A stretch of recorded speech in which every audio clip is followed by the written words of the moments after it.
What's up guys, Zach, By Wicks. So this is my second live video on YouTube. I appreciate all the subscribers. I have 1,500 or I think 1,600 subscribers. So thank you so much for subscribing and following along. This is all I do. So I take my sawmill out and I cut wood for people all around Oklahoma. I've cut for hundreds of different people. This is my second wood miser. Before I had, wood misers, I used to take my logs to other people that had a wood miser, Oklahoma City Sawmill.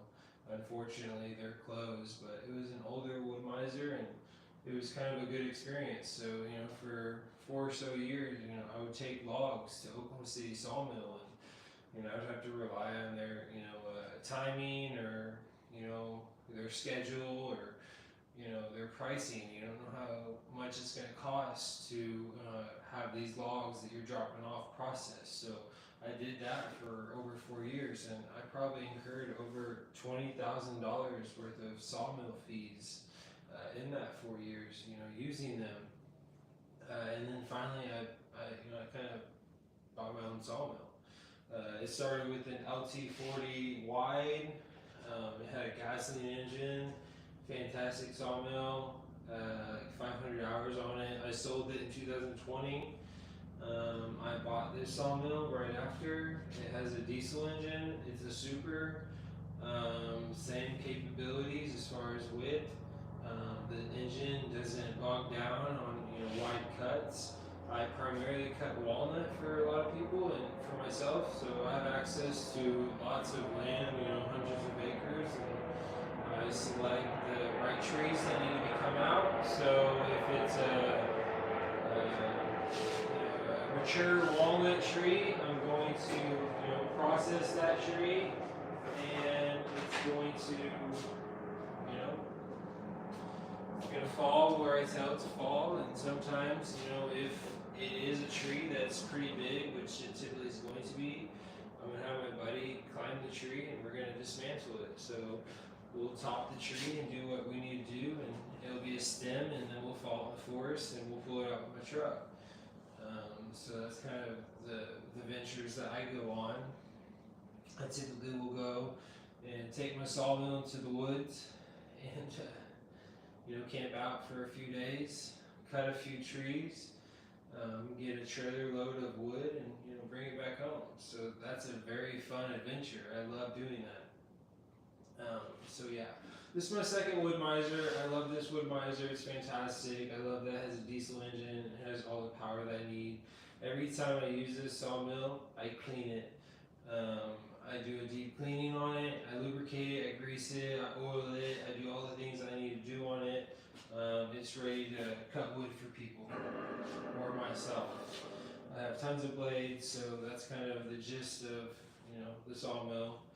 But I'm looking forward to, cutting a lot of wood for people. I just got back from Ponca City. It was actually a fantastic trip. So it was my favorite sawmill trip because he got me a hotel.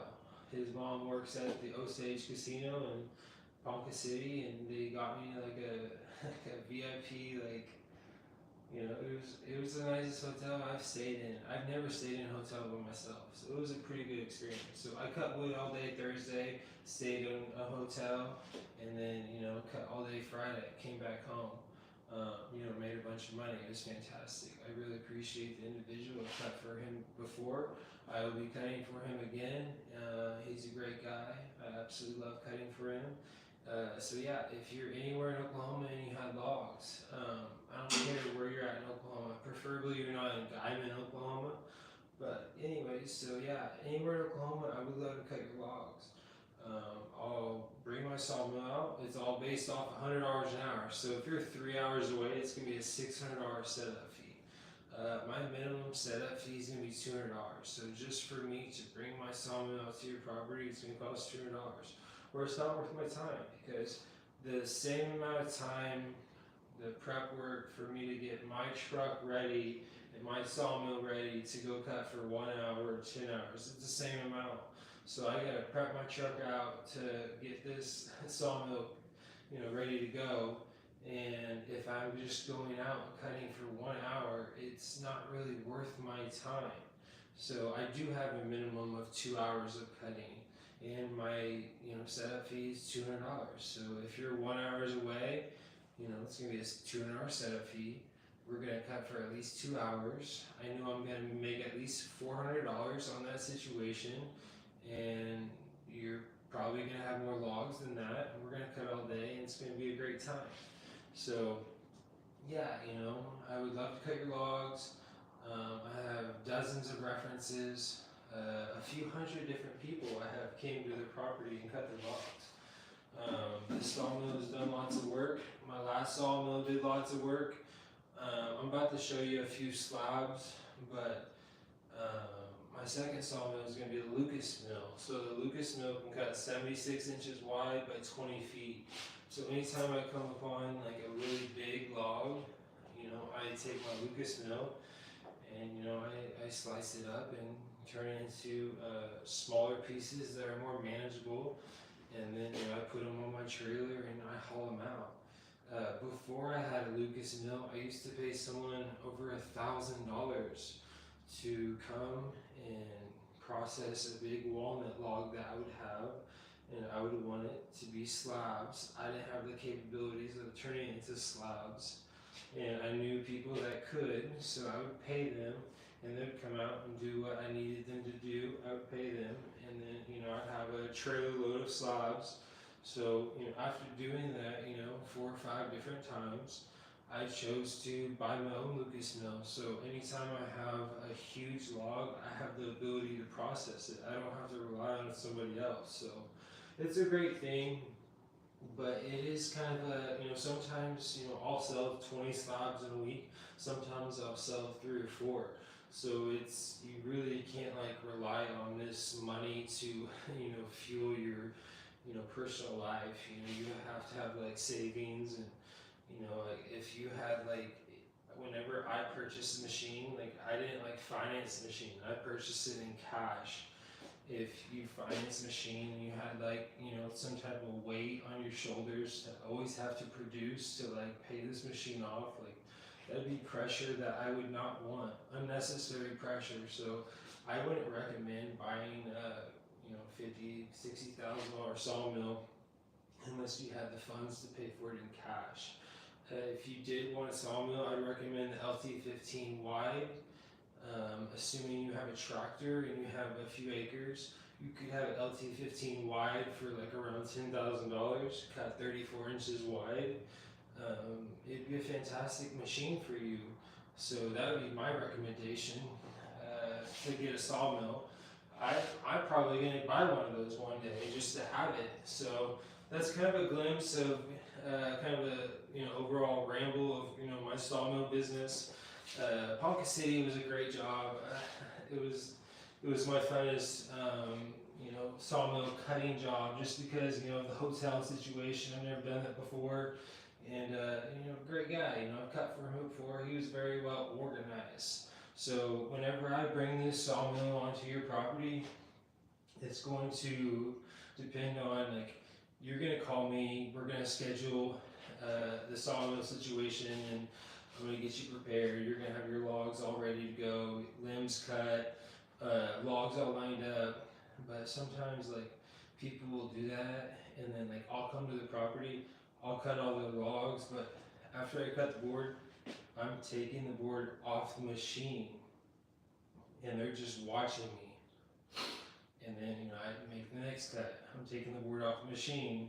They're watching me. So if you want to get your most bang for your buck, you would just allow me to cut the boards, and after I cut the boards, or whenever I allow you to take the boards off the machine, you would take the boards off the machine, and I could focus on cutting. So if you could reduce the amount of material handling I have to do, and just allow me to cut your logs, that's going to be the most bang for your buck.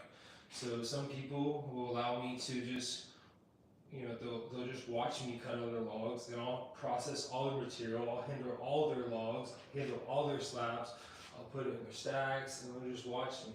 That's completely fine. I'm completely fine with doing all the work. Just know it's going to take me 3 or 4 times longer if I'm having to touch every slab, cut every slab, put a slab in the stack, stop the machine, it's idling, bring the machine over there for 45 seconds, bring this slab over there for 45 seconds, come back, bring my machine back, cut the next, slab, and bring that over there. It's a lot of, handwork. So if you can keep up with me producing slabs on this machine, take them off the machine and just focus on, taking material off the machine and let me focus on cutting, you're gonna allow me to cut 60 logs a day versus cutting 20 or 30, because I don't have to handle all the material. So that's kind of the overall gist of what I think about the sawmill business. I love cutting for people. I love doing all the work. But if you want to get your most bang for your buck, you're going to take the wood that I cut off my sawmill, and I'm not going to have to touch it. And you're just going to let me focus on cutting the next board, and you're going to do all the material handling. So that's what I prefer.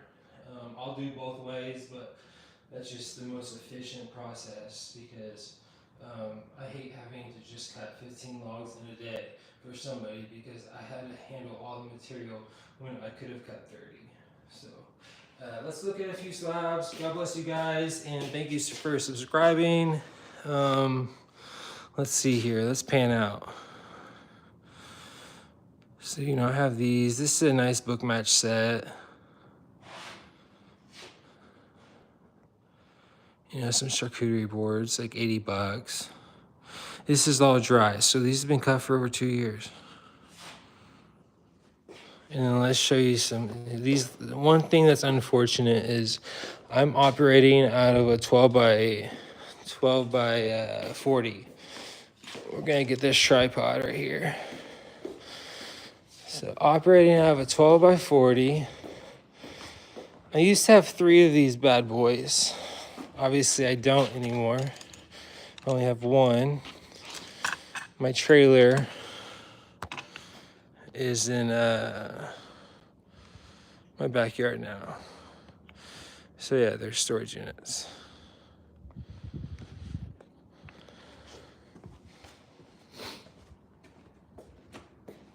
But yeah, so anyway, I just kind of did a ramble.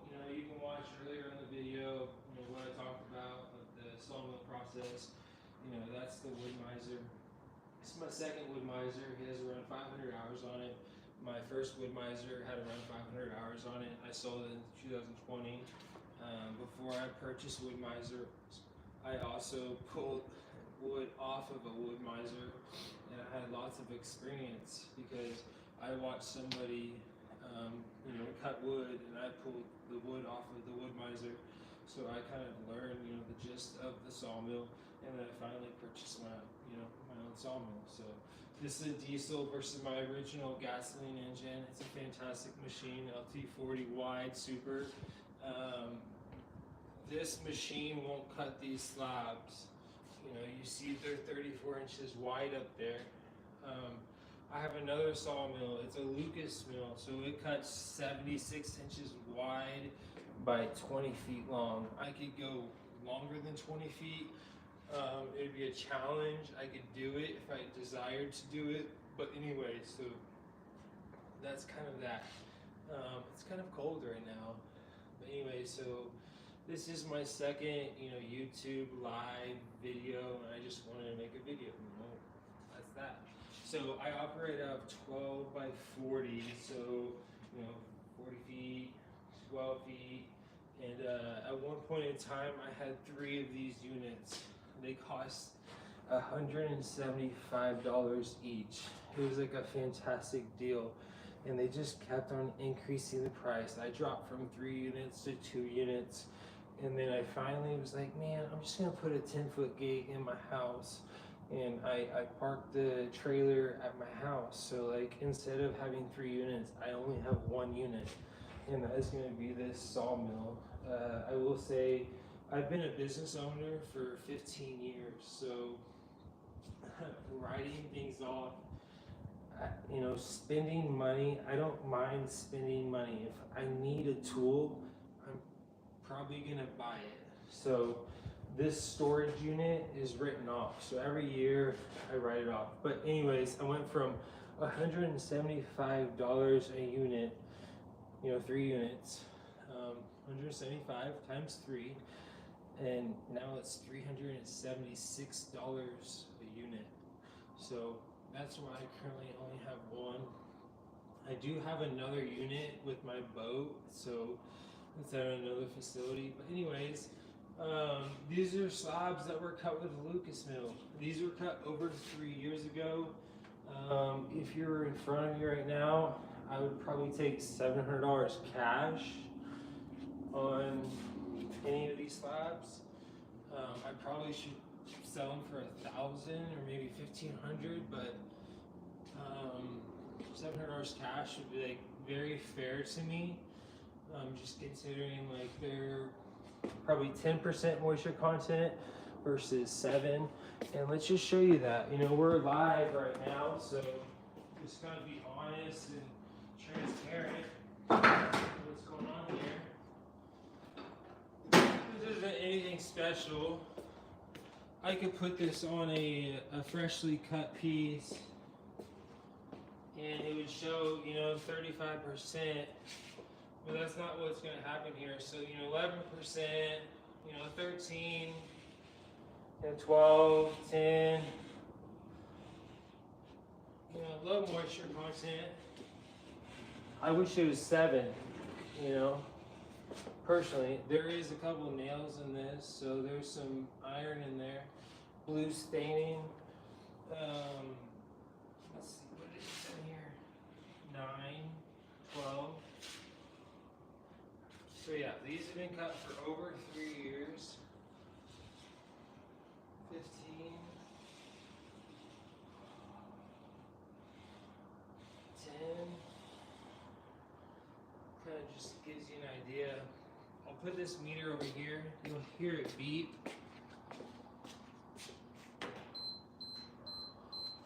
Let's take this off here. We're gonna end this very soon, So this is freshly cut material. You can't see it. What's that say? Look, that's fresh cut.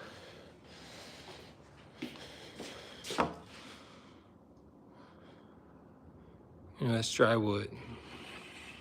I have lots of dry wood. And these are my chainsaws. A little Magnum.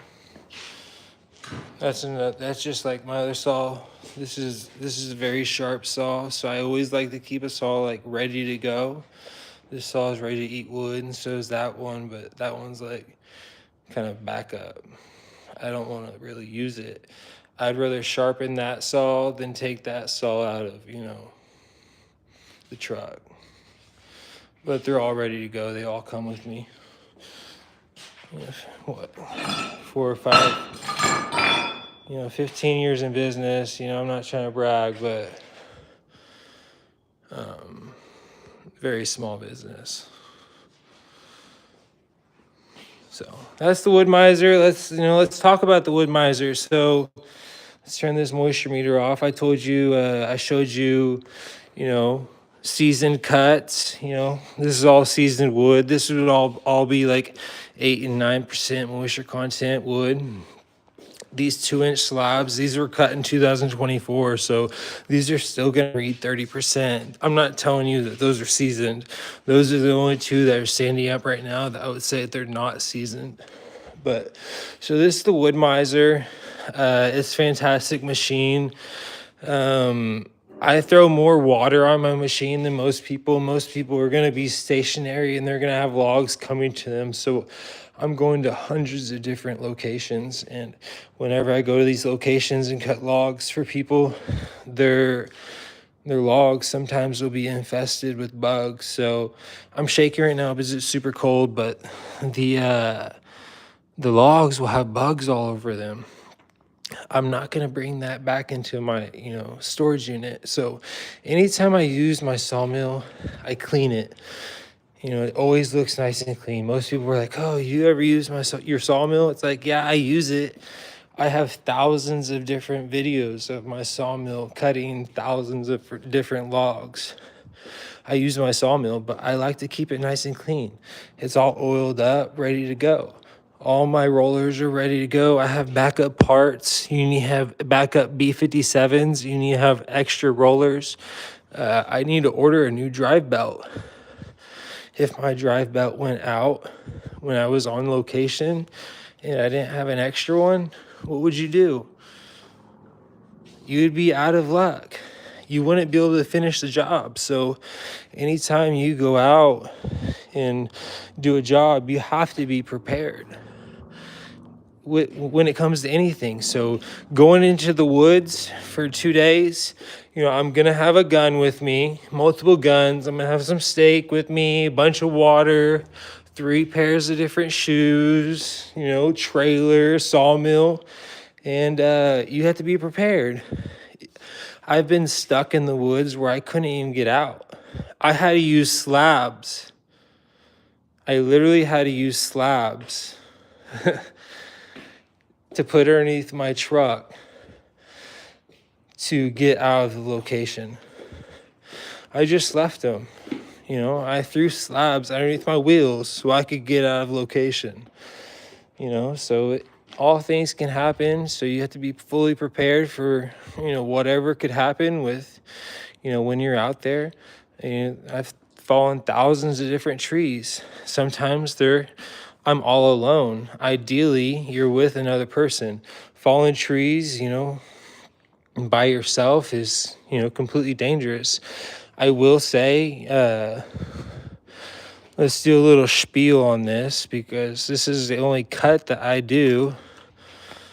I see lots of cuts. Let's talk about cuts real quick. Since we're live, I think we're 22 minutes in. I'll get a piece of chalk. Let's see, where are we positioned at? Okay, we're on that first slab. So this is what I'm going to talk about with cuts. I have fallen thousands of different trees, primarily walnut trees, but all sorts of different trees. Oak trees, cedar trees, lots of cedar trees. Thousands of cedar trees and thousands of walnut trees. This is what I'm going to say about cutting trees. So if you're in an urban setting and there's houses nearby and there's property that you want to protect, your main focus is protecting the property, making sure you're safe. It's cold right now. I'm shivering, so I might be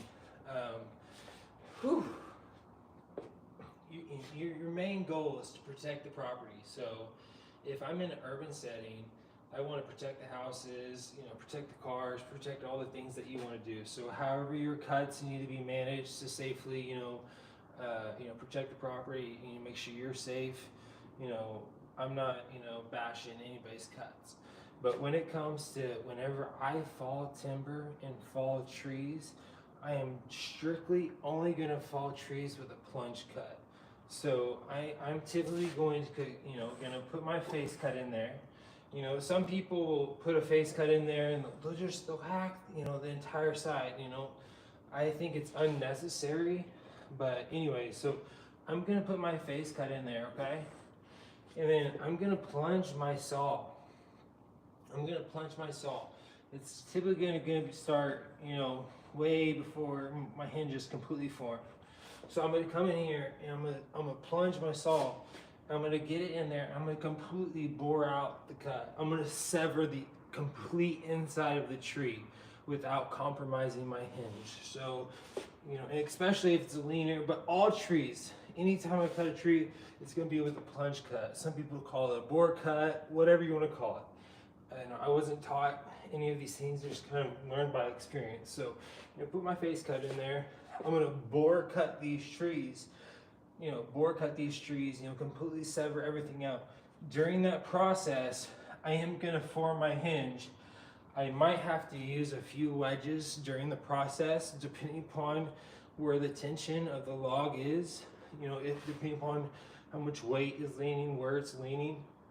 I might have to throw some wedges on a few different sides during that plunge cut. If it's, you know, has any indications of, you know, pinching my saw. But after I plunge everything out, you know, I'm gonna completely come, you know, probably right here. And whenever I come right here, I am gonna throw a couple wedges in. I'm gonna throw a couple wedges into this tree. And then I'm gonna completely, you know, sever it. I'm gonna form my trigger, okay? Once I form my trigger, I already have a couple more wedges, you know, set. And that's just to, that's for my protection, and that's just to make sure the tree goes where I want it to go. You know, I don't want any gap for this tree to want to come back on my side. You know, there's times where I have a tree that's completely leaning, okay? And I follow it the opposite way because of how I have my wedge and my trigger and, you know, with what I'm doing.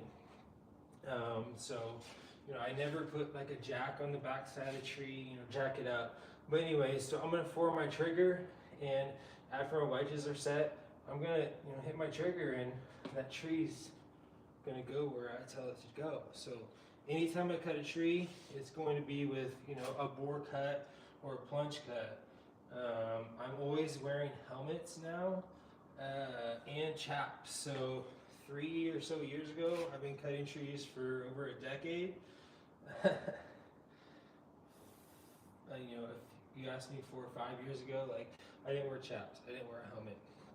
I used to climb up into trees and, you know, top them, you know, no harnesses or anything. So, you know, if I ever was to get into a tree, I have a harness, I'm gonna be in a harness, but I don't get into trees anymore. I pay somebody to do that. So that's kind of, you know, I used to be, you know, maybe reckless, and I just can't take those risks anymore. So I don't climb into trees with no harnesses or do any of that wild stuff that I used to do at one point in time. I really like to pay somebody to get into the trees. I don't feel comfortable doing that. It's just too much of a risk. I'd rather pay than have to take that risk. So it's kind of my ramble on, you know, cutting trees down. What I am gonna say is people reach out to me. I would say a few times a week, people will reach out to me trying to sell me logs. So this is the unfortunate fact about a lot of the logs that, you know, people will try to sell me, is that they will put their face cut in here, okay? But they're gonna start from the back side. They come from the back side, and let's say they get to right here.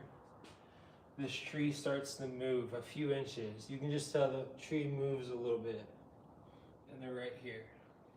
You're not severed, you know. So it moves.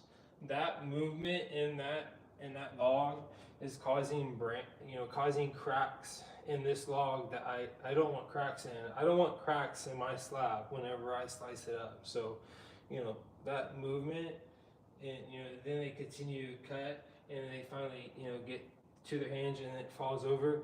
There's so much shake and so much, you know, crackage in their log. You can tell. I always tell them that, you know, 90% of the time, you know, they'll send me pictures of the stump, the butt of the log, and it just tells a picture. You know, I can literally look at a stump and it tells me what happened to the log. If it was done proper or if it was done improper. The majority of the times it's done improper. You can tell that, you know, the person that cut that tree down didn't cut that tree down properly for the procurement of its timber. They cut the tree down just to get it on the ground. A lot of people can cut trees down just to get them on the ground. Getting trees down on the ground safely and to preserve the value of the timber and not cracking logs out, you know, that's a different thing. I like to do that. I don't like to mess my logs up. Whenever I cut trees down, you know, you're not gonna have cracks and shake all through them because, you know, I put a face cut in there and I came in from the back side and the tree started leaning and I finished the cut and then, you know, I started running away. You know, it's well more planned out than that. You know, my plunge cut is going to be right here. And I'm going to cut that trigger. Tree's going to go where I tell it to go. I will say 99% of the time, trees go where I tell them to go. I did say 99%. Ice storm 2021. I salvaged monster walnut trees. So they were like 40 and 50 inches wide. Absolute monsters. We climbed these trees, we topped these trees, did, absolutely fantastic job on the first one. Second one, guy Clayton, my right-hand guy. Anytime I need somebody, get in a tree, come the tree. He topped it, probably 35 feet. I probably should have had him top it completely to like 18 or 20 feet, where there's like no issues, wherever it went. Anyways, it was 35 feet, and there was barbed wire all up in the bottom portion of the tree, and I'm the one that cutting the tree down, so I didn't do my my cuts that I typically do. Okay, so anyways, the tree, we had a rope on the tree, and this tree ended up hitting this guy's garage. It cost like $3,500 worth of damage. So right then and there, I had to write him a check. 7 days later, once estimate came out, for $3,500. That tree did not, go where I wanted it to go. It's completely my fault. I take 100% responsibility for that situation. So when I say, trees go where I tell them to go, that tree didn't go where I told it to go.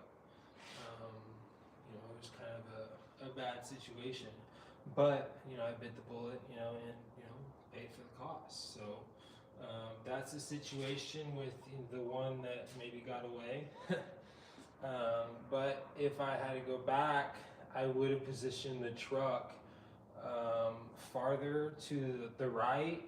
I don't think that would have happened if we would have had that leverage on the tree. But anyways, we positioned it, straight up. And anyways, it didn't want to go straight, and it went left a little bit, and it clipped the garage and caused $3,500 worth of damage.